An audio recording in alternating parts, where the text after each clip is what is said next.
घर की औरत पार्ट 2। मीना याद है ना आपको, जिसके ससुराल में ससुर और पति कैसे उसका और उसकी सास का अपमान किया करते थे। वैसे तो मीना को नौकरी की इजाजत मिल गई थी, लेकिन मीना ये क्या है? खाना अभी तक नहीं बना। कब से मैं यहाँ बैठा हूँ कि नाश्ता कर लूँ। बस 2 मिनट, वो ऑफिस की एक ईमेल करनी है। तभी ससुर जी आ जाते हैं। मैंने कहता था जिस दिन ये फीमेल ईमेल करने लगेगी घर नहीं चलने वाला। तभी सास हाथ में नाश्ते की प्लेट ले आती है। ये लो, सभी उपमा खाओ। गर्मा गर्म स्वादिष्ट उपमा देखकर वाह माँ जी, 2 मिनट में ये कमाल, क्या बात है। वो आता है ना रेडी टू ईट वाला पैकेट, वही बनाया है। स्वाद बता बहू कैसा है। कल तक जो बीवी पति के नाम से ही कांपती थी, बहू के आ जाने के बाद कैसे उड़ रही है, ये देखकर ससुर जी को आ जाता है गुस्सा। हाँ, पैसे तो पेड़ पर उगते हैं ना, या तेरा बाप दे जा रहा है जो बैठे बैठे पैसे खर्च कर रही है। अरे जरा शरीर चला लिया कर, वरना पता है ना जब मेरा हाथ पड़ेगा तो कैसे काम करती है तू। बहू बेटे के सामने खुद का अपमान सास बर्दाश्त नहीं कर पाती और रोती हुई कमरे में चली जाती है। क्या पापा, क्या जरूरत थी माँ से ऐसे बात करने की? सुबह से कुछ नहीं खाया है, अब जब खाना आया तो रुला दिया आपने। चलिए देखते हैं माँ कहाँ गई। मेरी जूती भी ना जाए उस पागल औरत को देखने। अरे क्या गलत कहा मैंने? बस यही ना कि भाई पैसे बचाओ। अरे कमाने बाहर निकले ना तब पता चले कि कैसे हड्डी गल जाती है। बात तो सही कह रहे हैं पिताजी, माँ को तो बस पैसे उड़ाना आता है। अरे पर माँ ने तो सबके लिए नाश्ता ही बनाया था ना, कौन सा खुद के लिए गहने खरीदी थी। खैर, बहू समझ जाती है कि सारा मामला कमाई का ही है, क्योंकि सास कुछ करती नहीं, कुछ कमाती नहीं, तो ससुर जी उन पर हावी रहते हैं। फिर क्या था, अब थी बारी बहू की। माँ जी दरवाजा खोलिए, देखिए मैं उपमा लेकर आई हूँ, गर्मा गर्म खा लेते हैं। सास कमरा खोल देती है, सामने खड़ी होती है बहू हाथ में उपमा की प्लेट लेकर। बहू सास की सूची आंख देखकर समझ जाती है कि मामला गड़बड़ है। वो बात पलटते हुए कहती है, माँ जी वो आपकी काली साड़ी पर काला ब्लाउज है ना, वो प्लीज मुझे दीजिए। मुझे कल ना काली साड़ी पहनी, लेकिन कोई ब्लाउज ही नहीं है। सास बहू की बात में अपना गम भूल जाती है। हाँ बहू क्यों नहीं, वो तो मैंने अपने हाथों से डिजाइन किया था। चल अभी निकाल कर देती हूँ तुझे। सास बहू को ब्लाउज निकाल कर दे देती है। फिर अगले रोज, माँ जी आज तो ऑफिस में कमाल ही हो गया, पता है क्या, सारी सहेलियों ने घेर लिया। पूछ रही थी ब्लाउज कहाँ से खरीदा, मैंने भी बोल दिया मेरी सास ने सिलाया, वो भी खुद डिजाइन करके। ये तो वही बात हो गई कि झोला छाप डॉक्टर की दवाई काम कर गई। अरे बहू ये तो बस ऐसे ही बना दिया था। लेकिन माँ जी आपको पता है, ये देखिए 2 लोगों ने तो मुझे कपड़ा भी दे दिया और नाम भी, सेम टू सेम डिजाइन का ब्लाउज बना दो, और बदले में ये 2000 रुपए।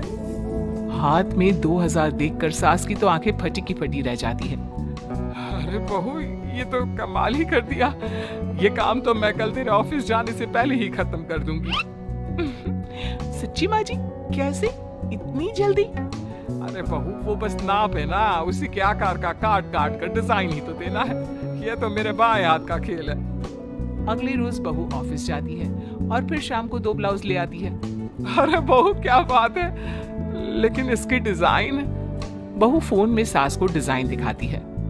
अरे ये तो बच्चों वाला डिजाइन है, रुक अभी थोड़ी देर में ही दे देती हूँ। सास बहू को कपड़े सिल कर देती और बहू सास को रुपए। फिर एक रोज, माँ जी ये लीजिए कपड़े, लेकिन इसकी सिलाई मैंने ज्यादा ली है, तो क्या है ना हैवी काम है, तो मेहनत ज्यादा लगेगी ना आपको।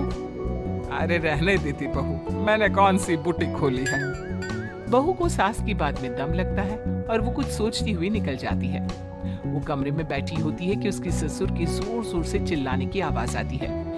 फिर फिजूल खर्ची, अरे तुम्हारे जैसी बेकार नाकाम काज करने वाली औरत कब पैसे की कीमत समझेगी। क्या जरूरत थी ये मशीन खरीदने की? अरे वो मैंने EMI में ली है, आपको पता है ना कपड़े सिलने का कितना शौक है मुझे। हाँ तो क्या दर्जी बनोगी, लोगों को पकड़ पकड़ कर नाप लोगी? अरे कुछ तो शर्म करो। तभी बहू आ जाती है, उसके हाथ में चाबी होती है।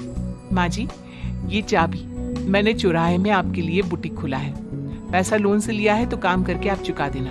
और हाँ माँ जी, कल उद्घाटन है तो 11 बजे दुकान में पहुंच जाना। पूजा में आपको ही बैठना है। ये सुनकर ससुर जी आग बुबला हो जाते हैं। कहीं नहीं जाएगी ये।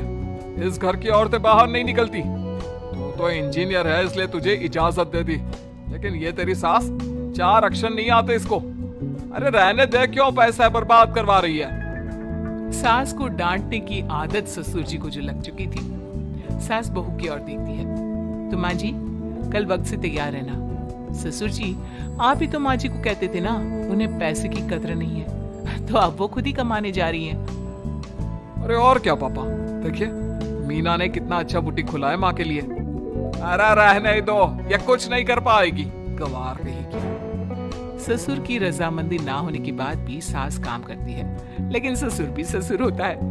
एक रोज सास देर से घर आती है। कहाँ घूम रही थी? ये कोई वक्त है घर आने का? घर का ठेका क्या आप मर्द लेंगे आप लोगों की रसोई में? क्योंकि तुम्हारी बहू रानी भी नहीं आई अभी तक। पापा आज बाहर से ही मंगवा लेते हैं। आज बहुत ज्यादा काम था, किसी की शादी का पूरा कपड़ा सिलना था। कल उन लोगों की ट्रेन थी, खुद बैठकर काम करवा कर गए हैं। बहू ये पैसे हैं आज के गल्ले के, जरा संभाल ले।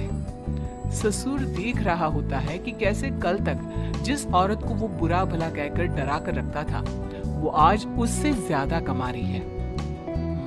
देखता है कितना दिन कमाती है। ससुर अब रोज कोई ना कोई ऐसा काम करता है जिससे सास का काम बंद हो जाए। फिर एक दिन, हे भगवान 10 बज गया, बुटीक खोलने का वक्त हो गया है, लेकिन ये मेरी साड़ी, इस पर ये क्या गिर गया? पता नहीं किसने क्या डाल दिया, अब क्या करूं? सास दोबारा अलमारी से दूसरी साड़ी निकालती है, फिर उसे प्रेस करती है और किसी तरह बुटीक पहुंचती है जहां पहले से ही कस्टमर खड़े होते हैं। अरे क्या हो गया? लगता है काम चल गया तो मैडम के भाव बढ़ गए। पता है इस धूप में पिछले आधे घंटे से खड़े हैं, पता होता तो वो बगल वाली शॉप में ही दे देते।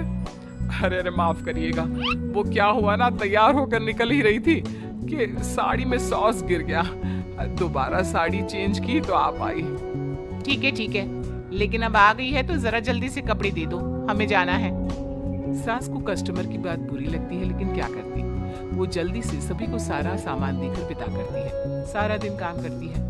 वो निकल ही रही थी कि एक कस्टमर आती है। जी वो मेरी साड़ी है ना शादी की, उसका लहंगा बनवाना है। हाँ हाँ क्यों नहीं, बनवा लो। शादी की साड़ी के साथ इमोशंस जुड़े होते हैं। बिल्कुल सही बोला आपने, परसों मेरी शादी की सालगिरह है तो जरा बना देना। अरे नहीं नहीं, इतनी जल्दी कहाँ तैयार होता है शादी का लहंगा, कम से कम 4 दिन तो। देखिए आप 2 दिनों में जितना कमाती है ना, वो मैं आपको 1 दिन में दे दूंगी। बस मेरी ये शादी की साड़ी का लहंगा बना दीजिए। सास को भी अब पैसे की लालच आ जाती है। वो सोचती है कि वैसे भी कोई अर्जेंट काम नहीं है तो वो मैनेज कर लेगी। अब ठीक है, नाप दे दीजिए। औरत नाप देकर वहां से चली जाती है। सास सोचती है कि घर जाकर रात में काम करेगी। ये सोचकर वो उस औरत की शादी की साड़ी घर ले आती है। वाह, अब काम घर पर भी ले आ रही हो। हाँ लेकिन घबराइए नहीं, घर के काम में कोई असर नहीं होगा। सास घर का काम करती है, बहू के साथ खाना बनाती है, खिलाती है, और फिर क्या बात है सासू माँ, बड़ी जल्दी जल्दी काम कर रही हैं आज। सास बहू को सारी बात बताती है। क्यों माँ जी, इतनी भी क्या मेहनत करना? अरे बात सिर्फ पैसे की नहीं है, बल्कि उस बेचारी औरत की इमोशंस की भी थी। ये उसकी शादी की साड़ी है ना। ससुर पास खड़ा सब सुन रहा था। अब देखो, बहुत काम करने का शौक है ना, कैसे भरे बाजार तुम्हारी दुकान खुद तुम बंद करोगी। जब सास पूरी रात काम करके सुबह लेटती है, मौका देखकर ससुर कैंची से साड़ी को काट देता है। अगली सुबह, चलो कल आधा लहंगा सिला था, आज पूरा करके शाम को ही उसे उसका लहंगा सौंप दूंगी। लेकिन ये क्या, सास जैसे ही लहंगा उठाती है, लहंगा तो फटा होता है। वहीं ससुर छुपकर सास को देख रहा था। हाय रे, ये किसने किया? ससुर छुपकर हंस रहा था। बहू देख लेती है और ससुर के पास जाती है। पिताजी, आपसे ऐसी छोटी हरकत की उम्मीद नहीं थी। आप खुद ही दुकान बंद करेगी। ससुर वहां से चला जाता है। सास भी वहां आ जाती है। वो समझ जाती है कि उसके पति ने ही साड़ी पर कैंची चलाई है। लेकिन फिर शाम को, जी वो मेरा लहंगा तैयार हो गया? हाँ जी, मैं तो कहती हूँ कि आप एक बार लहंगा पहन कर भी देख ले। औरत लहंगा पहन कर आती है और खूब खुश हो जाती है। अरे ये लहंगा है ना अंकल जी कमाल का, आंटी जी ने बनाया है, बिल्कुल लेटेस्ट डिजाइन। औरत सास को ढेर सारे पैसे देकर चली जाती है। लेकिन मैंने तो ये औरतों का फैशन है, कहीं से सिल दो या कहीं से काट दो, फैशन ही होता है। चलिए शाम का खाना मेरी तरफ से, आज आपका जन्मदिन है ना, रिटर्न गिफ्ट तो बनता ही है।